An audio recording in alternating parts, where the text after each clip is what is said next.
আসসালামু আলাইকুম। আজকে একটা নতুন রেসিপি নিয়ে আপনাদের সামনে হাজির হয়ে গেলাম। ঘরে থাকা কিছু সামান্য উপকরণ দিয়ে ডিম ভুনা করে নিলাম, যা খুবই অল্প সময়ে। আচ্ছা চলুন বেশি কথা না বলে চলে যাই মূল রেসিপিতে। চুলায় একটি কড়াই বসিয়ে দিলাম, তার মধ্যে দিয়ে দিলাম 2 চা চামচ পরিমাণ তেল, 1 চিমটি লবণ দিয়ে আগে ডিমগুলোকে একটু উল্টিয়ে পাল্টিয়ে ভেজে নিতে হবে। সবগুলো ডিম একে একে দিয়ে দিব। আমার চ্যানেলে যারা নতুন তারা আমার চ্যানেলটাকে সাবস্ক্রাইব করে দিবেন এবং লাইক শেয়ার করবেন। স্কিপ না করে প্রথম থেকে দেখবেন। এবং দিয়ে দিলাম একটু 1 চিমটি পরিমাণ হলুদ দিয়ে একটু ভালো করে উল্টিয়ে পাল্টিয়ে ডিমটিকে ভেজে নিব। স্কিপ করবেন না, খুবই অল্প উপকরণ দিয়ে ডিমগুলোকে ভুনা করে নিব। এর পর্যায়ে তেলের মধ্যে দিয়ে দিব 3-4টা পেঁয়াজ কুচি করে নিয়েছিলাম আগে থেকেই। তো 2-3টা কাঁচামরিচ কেটে নিয়েছি, এর সাথে দিয়ে দিব।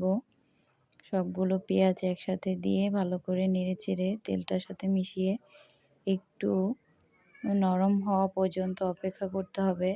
এই যে দেখুন পেঁয়াজটা অনেকটাই নরম হয়ে গেছে। এই পর্যায়ে দিয়ে দিব 1 টেবিল চামচ আদা বাটা, রসুন বাটা একসাথেই বেটে নিয়েছি আমি।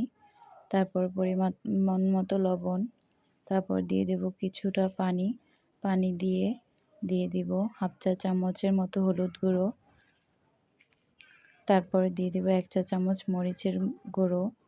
যারা ঝাল কম খেতে পছন্দ করেন তারা কম দিবেন, আর যারা একটু ঝাল খেতে পারেন তারা 1 চা চামচের মতো দিলেই হবে। এ পর্যায়ে একটু বলে নেই, মশলাটাকে ভালোভাবে কষায় নিতে হবে। তারপর দিয়ে দিলাম 1/2 চা চামচের মতো জিরা গুঁড়ো। জিরা গুঁড়ো দিলে হয় কি ফ্লেভারটা ভালো আসে এবং জিরাটা হজমের জন্য খুবই উপকারী। যাদের গ্যাসের সমস্যা আছে তারা জিরা বাটাটা দিবেন। জিরা গুঁড়োটা দিলে হজম করতে সাহায্য করে। এ পর্যায়ে একটু পানি দিয়ে একটু বলক আনিয়ে নিব, যাতে ডিমটার মশলাটা সম্পূর্ণ রান্না হয়ে যায়।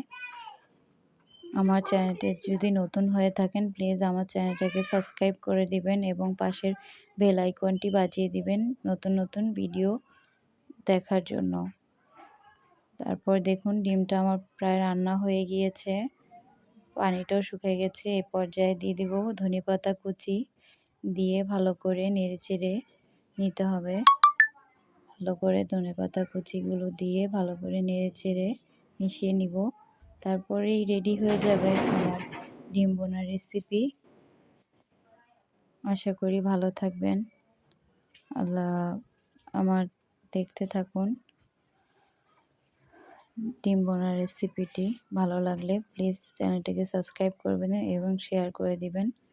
আল্লাহ হাফেজ, সবাই ভালো থাকবেন।